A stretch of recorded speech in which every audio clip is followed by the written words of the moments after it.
Bonjour, je suis Cartier. I come from a poor French family. I live on my family farm with my mom, sister, and her son. I helped fight in the French Revolution.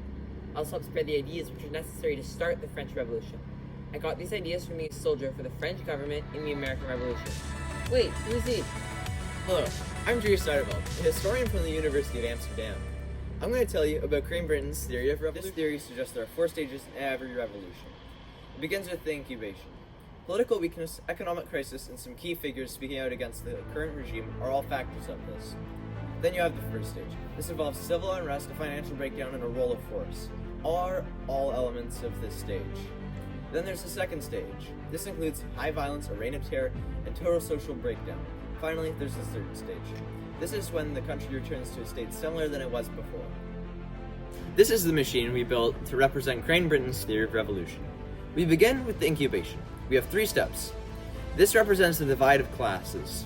Then we have food and money in a cage. This shows there's a shortage of food and money in most revolutions.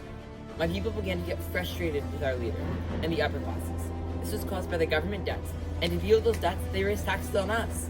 It was also amplified by the soldiers such as myself spreading the ideas from the American Revolution. There are many causes of the French Revolution.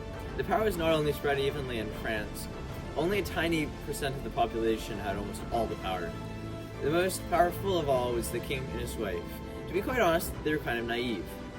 The people did not like this, and they never had good solutions to their problems. In my respected opinion, political weakness of the king was the largest cause of the French Revolution. Now the marbles roll through a model of the Bastille. This represents the French people storming the Bastille in 1789. Then we stormed the Bastille. We took guns and freed prisoners of war. We also looted the towns for food and money. In reality, the storming of the Bastille was not that effective. They got a small amount of weapons, but mostly freed criminals who did not really help the revolution. This event was mostly symbolic. Now the marble moves on to the second stage. It rolls through some heads on spikes to represent all the people who were killed during this stage of the French Revolution. The Jacobins wanted to overthrow the king. Over this decision, the party was split into 2 parts. After the overthrow of the monarchy, in August 1792, in which the Jacobins Club is still reluctant to declare itself a republic, the club entered a new phase as one of the major groups directing the revolution, with a self-proclaimed republic in September. The marble knocking over the king represents the king being killed by the people. Now a shot of the marble rolling down the final stage. As you can see, the marble rolls down onto a platform with people holding hands, showing the peace and unity between the people after the revolution. Thanks for listening to my story. And thank you for letting me inform you.